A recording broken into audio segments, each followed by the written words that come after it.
बाबा नंद सिंह जी महाराज। धन बाबा नंद सिंह जी महाराज। जन्म कथा बाबा नंद सिंह जी की। नानकसर को वापसी। बाबा जी के पीछे डेरे में क्या हुआ। इस डेरे के साथ कुछ जमीन अर्जुन सिंह अगवाड़ लोपे वाले की लगती थी। इसमें भाइयों की संगत बेटी थी। अर्जुन सिंह एक राजनीतिक मुकदमे में लंबी केस काटकर घर आया और समय पाकर उसके घर पुत्र हो गया। इस खुशी में उसने जुबान तौर पर यह जमीन डेरे को दान कर दी और इसमें लहना सिंह बहिंगम ने बहुत पीपल के डहाने गाड़ दिए जो हर हो गए। लहना सिंह ने उनकी बड़े प्यार से पालना की। माल के कागजों में अभी दाखिल खरीद नहीं हुआ था कि अर्जुन सिंह को किसी निंदक ने सीख दे दी कि ये वृक्ष और जमीन को भी खराब करेगा। सो उसने बाबाजी के पीछे से वे सभी बूटे काट दिए। यह सिख गुरमुखों बहुत बुरी होती है। ये निंदक और चुगलखोर लोग बड़ों बड़ों के घर नष्ट कर देते हैं। निंदा और चुगली दोनों सगी बहन है। जिसके एक सेठ के घर एक नौकर आ गया। कहने लगा कि सेठ जी मुझे नौकर रख लो। सेठ को भी ज़रूरत थी। उसने कुछ इंटरव्यू ली कि तुम्हें कुछ नशे पते की आदत तो नहीं। उसने कहा कि जी कोई नहीं, पर एक आदत है। वह कौन सी? कहा जी मुझे चुगली करने की आदत है। सेठ ने कहा ले हमें इससे क्या लेना, चुगली का हमें कोई डर नहीं। समय बीता। नौकर घर में घुल मिल गया कि एक दिन अपनी आदत अनुसार सेठ की पत्नी को कहने लगा, सेठ है तो बहुत अच्छा, पर विवाह और करवाने की सोच रहा है। बस इतनी बात कहकर चिंता में डाल दिया और फिर कहता, कोई बात नहीं, मेरा एक सियाना जानकार है, मैं उससे आपको एक तावीज़ बना के दूंगा। बस फिर क्या, सेठ अपने पीछे पीछे घूमेगा। कुछ हौसाल भी दे दिया। फिर एक दिन कहने लगा कि मैंने सियाने से पूछा था और वह कहने लगा कि सेठ की गर्दन का एक बाल मुझे ला कर दो और फिर मैं आपको तावीज़ बनाकर दूंगा। सेठानी खुश हो गई और कहने लगी कि यह कौन सी बड़ी बात है, जब सेठ सोया होगा मैं बाल निकाल कर दे दूंगी। तो उधर सेठ को कह दिया कि भाई आपकी घरवाली तो है बहुत अच्छी, पर आपको मारना चाहती है, ज़रा चौकस रहना। उसको भी सिक दे दी और अब वह सिरहाने के नीचे तलवार रख कर सोने लगा। एक दिन क्या हुआ कि सेठ सोया पड़ा था और सेठानी ने अच्छा मौका देखकर चाकू निकाल लिया कि मैं गर्दन के बाल उतार लूं। इतने में सेठ की आंखें खुल गई। सेठानी के हाथ में चाकू देखा कि यह मुझे मारने लगी है, तो गुस्से में आकर तलवार निकाली और घरवाली का सिर काट दिया।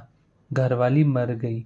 पुलिस आ गई, मुकदमा चला, गवाही भुगते और जब उस नौकर की गवाही हुई तो उसने सारी बात सच सच बताई कि मैंने तो सेठ को पहले ही कहा था कि मुझे चुगली की आदत है। सेठ ने कहा कि हमें इसका कोई डर नहीं और समय अनुसार मैंने तो अपनी आदत पूरी की। बात तो कुछ भी नहीं थी। जब सेठ को सारी बात पता चली तो सेठ बेचारा हाथ मलता रह गया। सो गुरुमुखों, चुगली इतनी बुरी है कि घरों के घर तबाह कर देती है। दुश्मन आपका इतना नुकसान नहीं कर सकता जितना चुगलखोर कर सकते हैं। मैंने आंखों देखा, हमारे साथ आप बीती बात है। मैंने यह उसका नाम नहीं लिखना ना सुनाना, निशानी लिख देता हूँ, सुना भी देता हूँ। काऊ के गांव का है। बाबा ईश्वर सिंह जी के काफ़ी नज़दीक था और भी कई संतों के आसपास रहता था, पर उन्होंने दूर कर दिया था। इसलिए मैं उसे चमचिड्डा कहता हूँ, क्योंकि जैसे चिचड़ गाय के थाना के पास रहता है, पर वह दूध नहीं पीता, लहू पीता है। इसी प्रकार महापुरुष के कोई जितना भी नज़दीक हो, पर अगर निंदा चुगली न छोड़े तो उसको भी चमचिड़ा की उपाधि देनी चाहिए। सो प्यारो, चमचिड़ा से भाव चुगलखोर है, हमेशा बचकर रहना चाहिए। कोई कुछ भी कहे, पर तब तक यकीन न किया करो जब तक आंखों से न देख लो। सो आज अर्जुन सिंह से चुगलखोर ने कहकर वृक्ष कटवा दिया। तो कुछ दिनों के अंदर इसका इकलौता बेटा बीमार हो गया। घर वालों को शंका हुई, बूटे काटने की अवज्ञा इसकी बीमारी का कारण है। इसलिए उन्होंने अर्जुन सिंह को कहा कि वह बाबा जी के पास जाकर क्षमा मांग ले। पर अर्जुन सिंह कहा कि मैं माफ़ी क्यों मांगूं, मेरे मित्र मुझे मजाक करेंगे। जब लड़के की बीमारी बढ़ गई तो उसको भय हुआ कि लड़का तो अब हाथ से गया। अर्जुन सिंह का साला कपूर सिंह रामपुर कटाने का वासी बाबाजी का सेवक था। रातों रात वह अर्जुन सिंह को लाया और पंचायत बनाकर सब बाबाजी की हजूर में पहुँचे। बाबाजी ने सद्गुरु के आगे अरदास करने का सुवाद दिया, पर रजा करतार की। अर्जुन सिंह आप अरदास में शामिल ही न हुआ और लड़का मर गया। बाबाजी के नानकसर पहुँचते ही हर तरफ चहल पहल हो गई। बाबाजी हरे भरे वृक्ष देखकर बहुत प्रसन्न होते थे, इसलिए छाया वाले वृक्ष को भी लगवाते थे।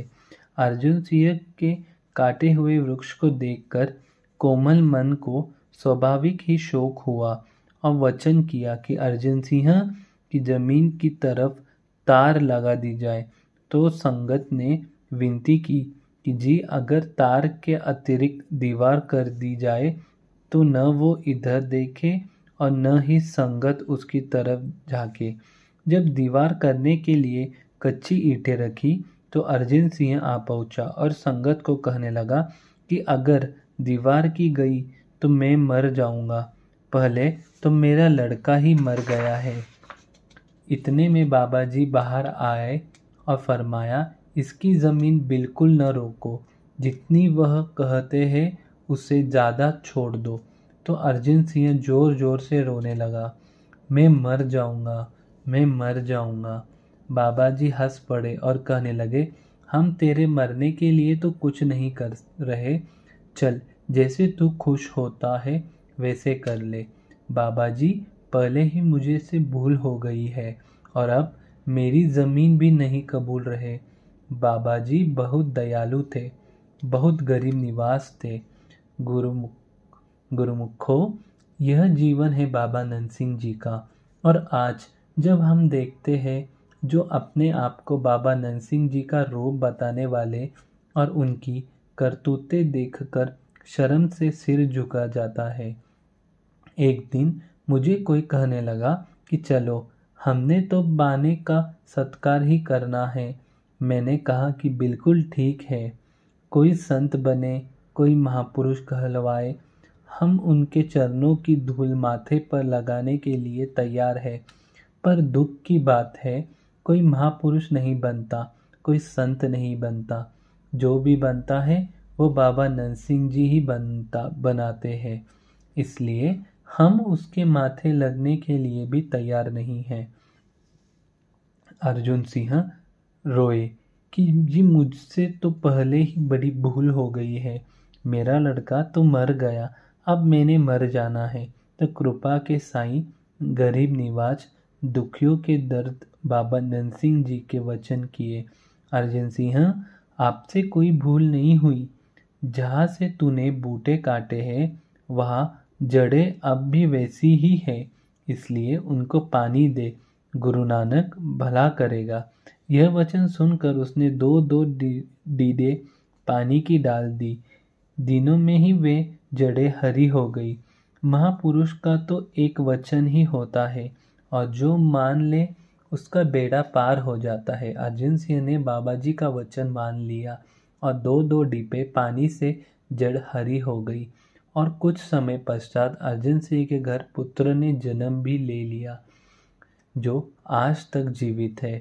अर्जुन सिंह ने कुछ और जमीन छोड़नी चाहिए पर उसको तबादले में किसी और ने ज़्यादा ज़मीन पेश कर दी। इस तरह उसकी 5 एकड़ ज़मीन डेरे के पास आ गई जिसमें विचित्र नया डेरा है। धन बाबा नंद सिंह जी महाराज, धन मेरे बाबा नंद सिंह जी महाराज।